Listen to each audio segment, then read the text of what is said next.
The vast emptiness of space stretched endlessly around their small ship, broken only by the distant pinpoints of starlight and the fading engine trails of the fleet ahead. Inside the vessel, Ella's skin glowed a soft blue with worry as she watched her young daughter Luna sleep in the makeshift bed they'd created in the ship's small control room.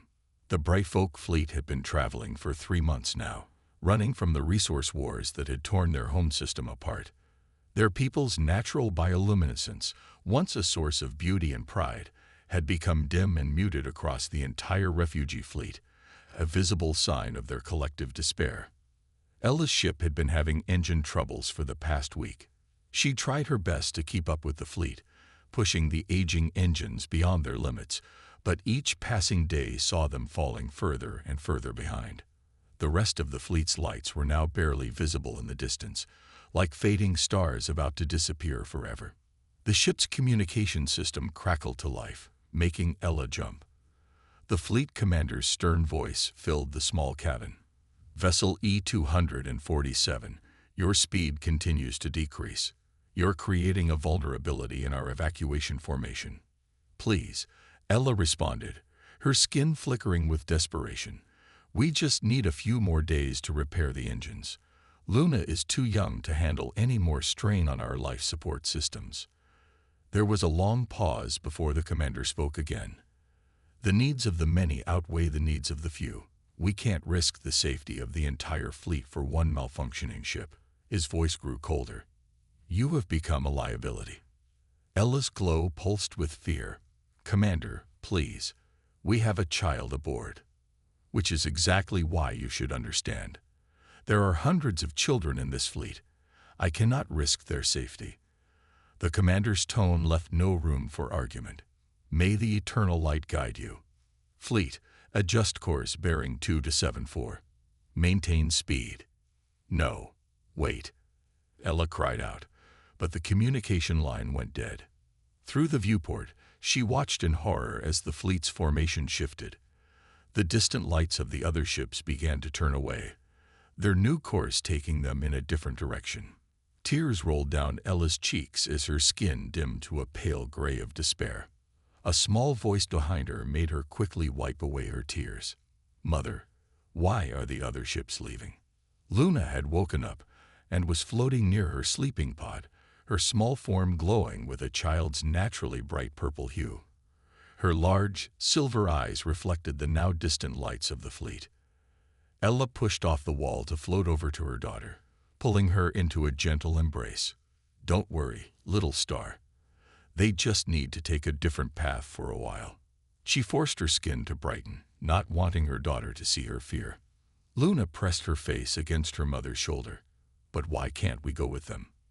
Our ship needs some special attention, Ella explained, trying to keep her voice steady. Like when you were sick last year and needed to stay home from school, remember? Luna nodded, her glow shifting to a curious yellow. Will we catch up with them later? Ella looked out at the now empty space around them, her heart heavy with the knowledge that their situation was dire. The ship's engines were failing. Life support was limited, and they were stranded in an unknown sector of space. But she couldn't let her daughter see her despair. Of course we will, she lied, her skin brightening with forced optimism. But first, we need to be brave and fix our ship. Would you like to help me check the engine readings? Luna's face lit up, quite literally, her skin glowing brighter with excitement. Can I press the buttons? Some of them. Ella smiled, guiding her daughter to the control panel. As Luna happily began learning about the ship's systems, Ella's glow dimmed behind her daughter's back. She had no idea how they would survive, but she had to try.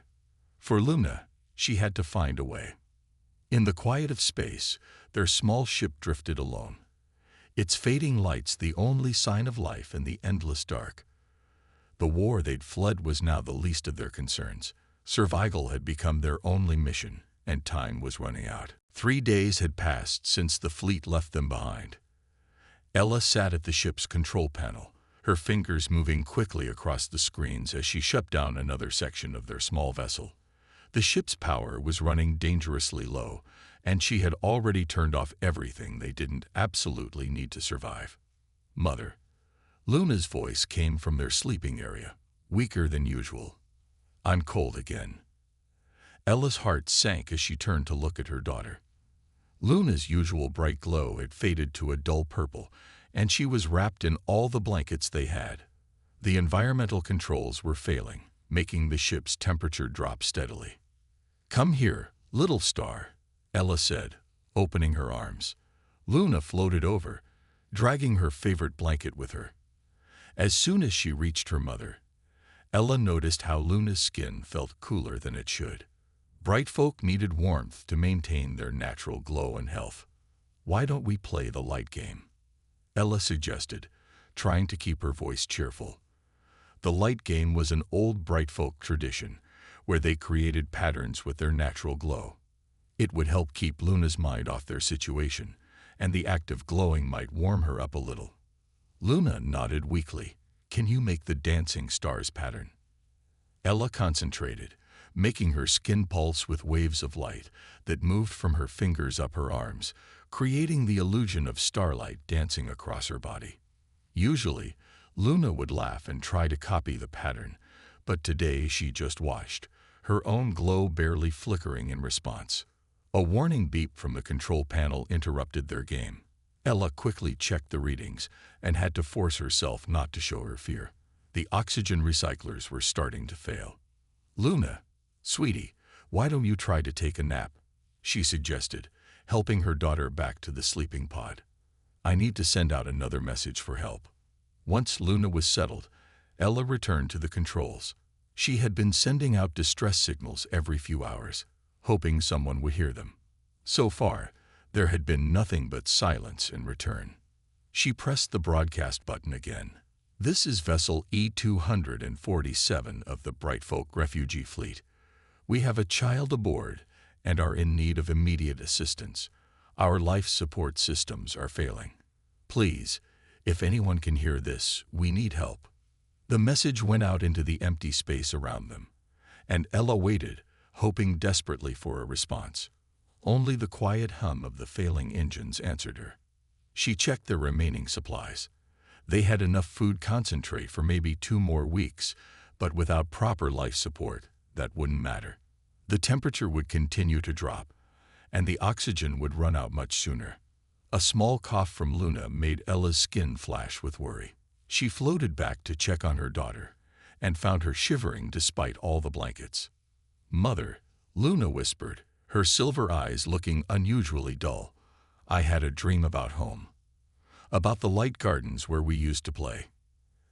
Ella lay down next to her daughter, wrapping her arms around her to share warmth. "Tell me about your dream, little star." "The flowers were all glowing, like they used to in the spring," Luna said softly. "And the light birds were dancing in the sky."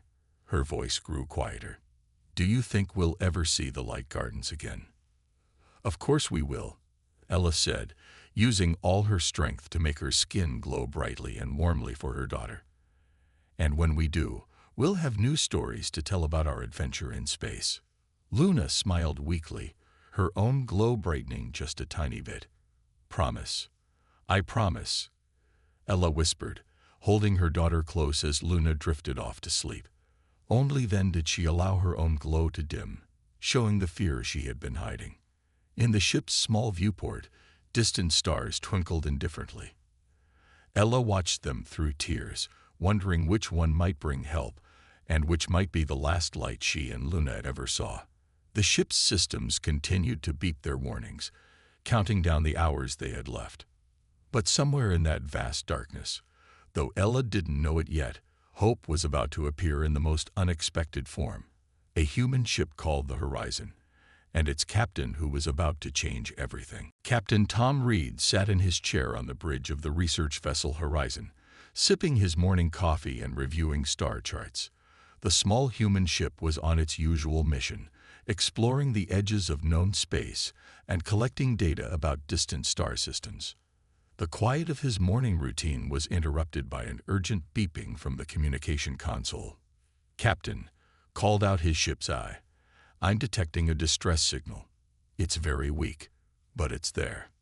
Tom put down his coffee and moved to the console. Play it. The message crackled through the speakers, broken and faint. Vessel E-247. Child aboard. Life support failing. Please. Need help. How far? Tom asked, already reaching for the ship's controls. Approximately 6 hours at maximum speed, the AI responded. But Captain, regulations require verification of the source before attempting rescue. This signal is using an unknown format. The ship could belong to a hostile species. Tom frowned at the screen. He knew the rules. Unknown ships could be pirates or worse. But something in that voice, its desperate tone, struck him deeply. Show me the visual feed. The screen flickered to life, showing a small ship drifting in space. Its design was unlike anything he'd seen before, with smooth curves that seemed to flow like water frozen in space. But what caught his attention were the faint glows visible through its viewports, lights that pulsed like heartbeats. Plot the course, he ordered. We're going to help them. Captain, the AI warned, this could be a violation of. Note in the log that I'm overriding safety protocols, Tom interrupted. Someone needs help. That's all I need to know. The Horizon changed course, its engines pushing to maximum speed. As they got closer, Tom used the ship's sensors to scan the alien vessel. The readings made his heart sink. Their life support was indeed failing, and their power levels were critically low. 6 hours later, the Horizon pulled alongside the alien ship. Tom got his first clear view of its occupants through the viewport, and his breath caught in his throat. Two beings unlike any he'd ever seen were inside. Their skin seemed to glow with its own light, though the larger one's glow was very dim. The smaller one wasn't moving. Broadcast on all frequencies, Tom ordered. This is Captain Tom Reed of the Earth research vessel Horizon. We're here to help. Inside their ship, Ella jerked awake at the sound of a voice coming through their nearly dead communication system. She stared in shock at the strange ship outside their viewport. Its design was completely foreign, all sharp angles and practical lines, so different from the flowing shapes of bright folk ships. Luna, she whispered, gently shaking her daughter. Luna, wake up. Someone came. Luna's eyes fluttered open, her glow so faint now it was barely visible. She looked at the ship outside and managed a weak smile. It's so different looking, she whispered. Tom's voice came through again. We're going to help you. Can you understand me? Ella rushed to the control panel, her hands shaking as she activated their universal translator. Yes, she responded, her voice breaking with emotion. Yes, we can understand you. Please help us. My daughter. I'm sending over a scan pattern, Tom said calmly. It will help us figure out how to get you aboard safely. As the scan ran, Ella saw a figure appear in the other ship's viewport. It was unlike anything she'd ever seen. No glow at all, covered in some kind of uniform, with strange coloring she'd never seen on any intelligent being. A human. Try not to be afraid, Tom said, seeing her reaction. I know I must look strange to you, but I promise we're here to help. Luna pressed her face against the viewport, looking at the human with weak curiosity. Mother, she whispered, why doesn't he glow? I don't know, little star. Ella replied, her own glow brightening slightly with hope for the first time in days. But he came to save us, and that's all that matters. Outside, Tom was already planning the rescue, his mind racing through the challenges ahead. But one look at the dying lights within the alien ship told him they had no time to waste. Whatever the regulations said, whatever the risks, he knew he had made the right choice. The Horizon's floodlights illuminated both ships in the darkness of space, a beacon of hope for the stranded mother and daughter who had almost given up hope of survival. The next hour was crucial. Tom stood at the Horizon's main viewport, his mind working quickly as he studied the alien ship's structure. Behind him, his ship's medical bay was being prepared for visitors whose biology they knew nothing about. The scanned results are complete, Captain, the ship's AI announced. Their atmosphere is similar to ours, but richer in nitrogen. Their body temperature appears higher than human normal. Most concerning is the child's weakening life signs. Tom pressed the communication button. Ella, I need you to listen carefully. Your ship's structure won't let us dock directly. We'll have to try something else. Inside their ship, Ella held Luna close as she listened. Her daughter's skin was now barely glowing at all, and her breathing had become shallow. What do you suggest? Ella asked, trying to keep the fear from her voice. We have space suits, Tom explained. I think we can modify them to fit you. It's risky, but it's our best chance. He paused, then added softly, Your daughter doesn't have much time left. Ella looked down at Luna, who was drifting in and out of consciousness. Everything in her culture warned against trusting strangers, especially alien ones. But what choice did she have? Tell me what to do, she said firmly. Tom smiled, relieved. First, I need you to tell me exactly how your bodies work. The glowing, is it just your skin, or is it deeper? As Ella explained bright folk biology, Tom adjusted the suit designs. He learned that their glow was tied to their core body temperature, that they needed more heat than humans, and that their skin could absorb light for energy in emergencies. I'm sending over 2 suits now, Tom said after making the modifications. They'll come through the small airlock on your port side. Ella watched as 2 strange-looking suits floated through their airlock.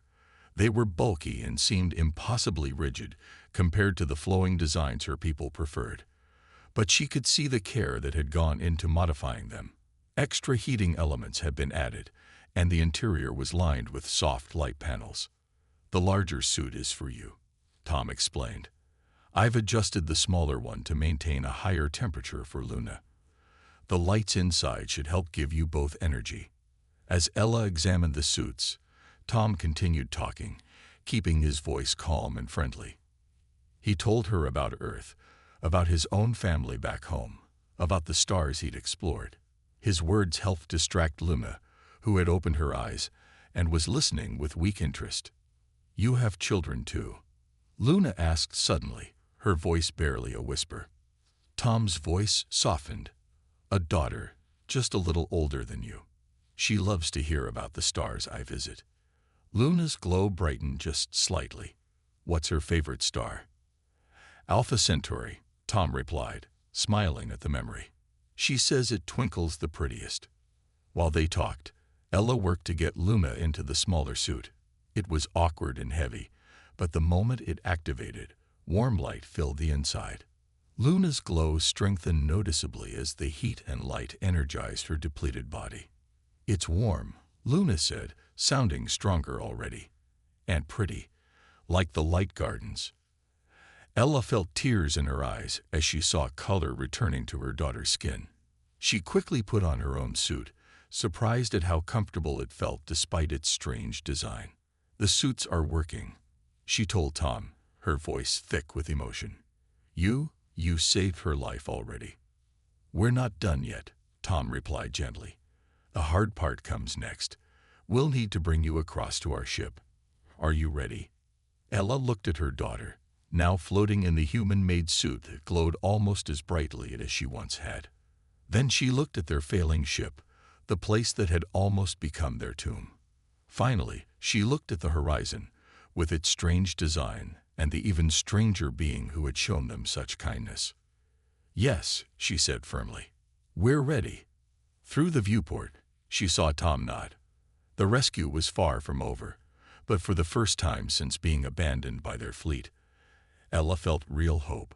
Sometimes, she realized, salvation comes in the most unexpected forms. Behind her, Luna watched the stars with renewed interest, her suit glowing steadily in the darkness of their dying ship, while ahead of them, the horizon waited to welcome them to safety. The space between the 2 ships looked impossibly wide to Ella as she peered through her suit's visor. Though it was only about 50 meters, in space that small distance could mean life or death. Luna floated beside her in the airlock, her modified suit glowing softly from the inside. Remember the plan. Tom's steady voice came through their suit radios. I'll come across first with the safety line. Then we'll bring Luna over, and finally Ella. The Horizon's artificial gravity is on, so be ready for that when you enter our airlock." Ella watched as Tom emerged from his ship's airlock. His white spacesuit looked tiny against the black void of space. He moved with practiced ease, using small jets on his suit to guide himself toward their ship. "Is that really what humans look like in space?" Luna asked, her voice stronger now thanks to the warm suit. "Like a puffy white star." Tom chuckled over the radio. "Wait until you see what we look like without the suits. Though I have to say, your glowing is much prettier than anything we humans can do." As he reached their airlock, a piece of debris from their failing ship broke loose nearby. Ella's skin flashed bright with fear inside her suit, but Tom calmly adjusted his course to avoid it. "Your ship is breaking down faster than we expected," he said, attaching the safety line to their airlock. "We need to move quickly. Luna, you'll go first with me. Ella, stay connected to your ship's airlock until we come back for you." Ella pulled Luna into a tight hug, their suits bumping awkwardly. "Be brave, little star." Luna nodded, her glow pulsing with a mix of fear and excitement, like in the stories of the first space explorers. "Exactly like that," Tom said, taking her small hand. "Now hold on to me tight. Think of it as a space dance." With careful movements, Tom guided Luna out of the airlock. Ella watched, her heart pounding, as her daughter floated in space for the first time. Luna's suit glowed brighter with wonder as she looked at the stars all around her. They were halfway to the horizon when another, larger piece of the dying ship broke away. It tumbled toward them, spinning dangerously in the zero gravity. "Hold on," Tom shouted, pulling Luna close. He fired his suit's thrusters at full power, trying to move them out of the debris's path. The piece missed them by meters, but its passage sent ripples of force through their safety line. "Mother!" Luna cried out as she saw more pieces of their old ship starting to break apart. "Keep going," Ella shouted. "Don't stop." Tom didn't waste any time. With Luna held tightly against him, he pushed toward the Horizon's airlock. The moment they were inside, the artificial gravity activated, and Luna let out a surprised squeak as her feet touched the floor for the first time in days. "Stay here," Tom told her, already turning back. "I'm getting your mother." But when he looked out the airlock, his heart stopped. The dying ship was breaking apart faster now, pieces of its beautiful curved hull peeling away like petals from a flower. Ella was still attached to the airlock, surrounded by spinning debris. "Ella," he called through the radio, "you need to disconnect now. Jump toward me."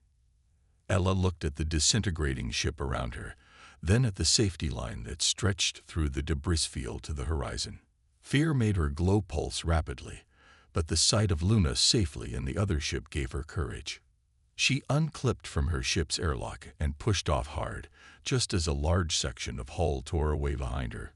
Tom was already moving toward her, dodging debris as he came. They met in the middle of the safety line, Tom grabbing her suit's harness just as a piece of debris sliced through the line behind them. "Hold on," he yelled, firing his thrusters at maximum power. More debris from the dying ship was falling around them now, like a deadly rain in space. Through her visor, Ella could see Luna watching from the Horizon's airlock, her small form glowing bright with fear and hope. The final distance seemed to stretch forever as Tom guided them through the field of floating debris, using his body to shield Ella from the worst of it. The Horizon's airlock grew larger in their view, a bright doorway to safety, while behind them, the ship that had been Ella and Luna's home for so long finally fell apart in the silence of space. The moment they tumbled into the Horizon's airlock, artificial gravity pulled them down hard. Warning lights flashed red as the outer doors sealed shut behind them. Tom's suit was damaged, small cracks spiderwebbing across his helmet's visor from where debris had struck him during the rescue. "Mother." Luna rushed forward as Ella struggled to stand in the strange pull of gravity. The inner airlock door opened, and Tom's medical officer rushed in with emergency equipment. "Get them to medical bay," Tom ordered, his voice strained. He tried to stand but stumbled, holding his side where a particularly large piece of debris had hit him. His suit was dented badly there, and warning indicators flashed across its display. The medical officer helped Ella and Luna remove their modified suits. Their skin glowed with swirling patterns of fear, exhaustion, and worry. But as soon as Ella saw Tom's condition, her glow shifted to a deep blue of concern. "You're hurt," she said, moving to help him despite her own weakness. "Captain," the ship's AI announced urgently, "your suit's damage report indicates 3 broken ribs and a punctured suit seal. Immediate medical attention is required." Luna watched with wide eyes as they helped Tom remove his helmet. It was her first time seeing the human face up close. His skin was strange and colorless to her eyes, but his smile was warm and kind despite his pain. "Worth it," Tom said through gritted teeth as the medical officer helped him out of the damaged suit. "Your ship exploded completely just seconds after we made it inside. A few broken ribs is a small price to pay." They moved to the medical bay, where the officer had prepared 3 beds, 2 with special heating elements for the bright folk, and 1 for Tom. Luna's glow had strengthened considerably since being in the modified suit, but she still needed treatment for her earlier exposure to the cold. As the medical officer worked, Luna couldn't stop watching Tom. "Does it hurt very badly?" she asked quietly. Tom tried to smile reassuringly, but winced instead. "I've had worse scrapes exploring space, though usually not from catching falling starships." Ella's skin rippled with emotions as she watched the human who had risked his life to save them. In her culture, such a sacrifice created a deep bond of obligation. But this went beyond cultural duty. He had willingly put himself in danger for complete strangers of a different species. Suddenly, Tom's breathing became labored. The medical officer rushed to check his readings. "Captain, one of the broken ribs has shifted. It's pressing against your lung." "That's," Tom gasped, "inconvenient." Luna's glow pulsed with fear. "Mother, do something. He saved us. We have to help him." Ella moved to Tom's bedside, her mind racing. "Your people don't generate light and heat like we do," she said quickly to the medical officer. "But we can share ours. It's something we do for our sick and injured." Without waiting for permission, she placed her hands gently on Tom's injured side. Her skin began to glow brighter, the light seeming to sink into his body. Luna joined her, adding her own gentle glow. The medical officer watched in amazement as his readings began to stabilize. The bright folk's natural energy seemed to be helping Tom's body cope with the trauma, giving him strength to keep breathing until the automated medical systems could begin repairs. "That's remarkable," Tom whispered, his breathing easier now. "It feels like sunshine." "It's how we heal our own," Ella explained softly. "We can share our energy with others. It's the least we can do after what you risked for us." Luna's small hand found Tom's and squeezed it. "You were very brave," she said solemnly, "like the heroes in old stories." Tom managed a small laugh, then winced again. "Well, I couldn't let anything happen to my first alien friends, could I?" As the medical bay's lights dimmed for healing cycle, the room was lit mainly by the gentle glow of mother and daughter as they helped heal their rescuer. Their light pulsed in sync, creating patterns that told a story of gratitude, friendship, and hope. Outside the medical bay's window, the last pieces of their old ship drifted past like falling stars. But neither Ella nor Luna felt sad watching them go. They had found something far more precious than a ship. They had found proof that kindness knows no species, and that heroes can come in the most unexpected forms. 5 years had passed since that fateful rescue in deep space. The grand meeting hall of the Earth Brightfolk Cultural Center glowed with soft lights, both from the traditional human fixtures above and from the hundreds of Brightfolk gathered below. Their skin created waves of color that rippled through the crowd as they waited for the ceremony to begin. Luna, now a teenager, stood at the podium. Her glow was strong and confident, shifting between shades of purple and gold as she prepared to speak. In the front row, Ella watched her daughter with pride, her own skin glowing warmly. Beside her sat Tom, his dress uniform decorated with the medals he'd received for that long-ago rescue. 5 years ago, Luna began, her voice carrying clearly through the hall. I thought I was going to die in a failing ship, far from any home. She paused, looking at the mixed audience of humans and bright folk. Instead, I learned that home isn't always where you're born, and family isn't always who you look like. The crowd's attention was fixed on her. Many knew her story. She and her mother had become famous as the first bright folk to live among humans. Their rescue had opened the door for peaceful contact between the two species. When Captain Tom Reed found our distress signal, he didn't know what we looked like. He didn't know if we were friendly. He only knew that someone needed help. Luna's glow brightened with emotion. That's humanity's greatest strength, the ability to care about strangers, to risk everything for someone different from themselves. In the audience, Tom smiled, remembering the scared little girl whose suit he had modified with light panels.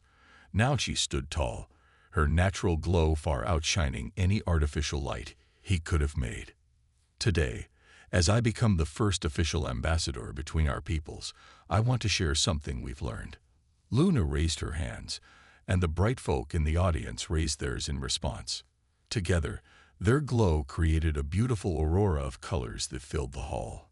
Humans taught us that light comes in many forms.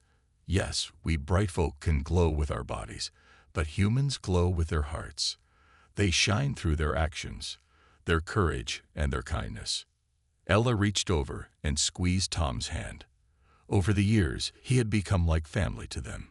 He had helped them adjust to life on Earth, had introduced them to his daughter, who was now Luna's best friend, and had supported their efforts to build bridges between their peoples. The war that forced us to flee our home was about resources, about fear of not having enough. Luna continued, but Earth showed us a different way. They shared their world with us, taught us that there is always enough room for kindness, always enough space for hope. She gestured to the back of the hall, where a large screen showed images of the new joint colony being built. Humans and bright folk worked together there, combining their technologies and cultures. The bright folk's natural ability to generate light and heat had revolutionized human space travel, while human innovation had helped the bright folk create new ways to explore the stars. 5 years ago, one human made a choice to help two scared aliens. Today, that choice has grown into a friendship between worlds. Luna's glow pulsed with joy. And this is just the beginning. As applause filled the hall, Luna looked at her mother and Tom. She remembered the frightened child she had been, huddled in a dying ship. She remembered the strange human in his puffy white suit who had risked everything to save them. Most of all, she remembered the lesson she had learned, that true heroes aren't defined by how they look or where they come from, but by what they choose to do for others. The ceremony ended with a traditional bright folk light dance, but this time humans joined in, holding small glowing crystals that the bright folk had helped them create. The hall filled with light from two species moving as one, their shared glow reaching up toward the stars that had once seemed so cold and empty, but now promised endless possibilities for both peoples. Outside, Earth's sun was setting, painting the sky in colors that reminded Ella of their old home. But as she watched Luna speaking with a group of young humans and bright folk, their glows mixing together in patterns of friendship, she knew they had found something better than what they had lost. They had found a future built on the best of both worlds.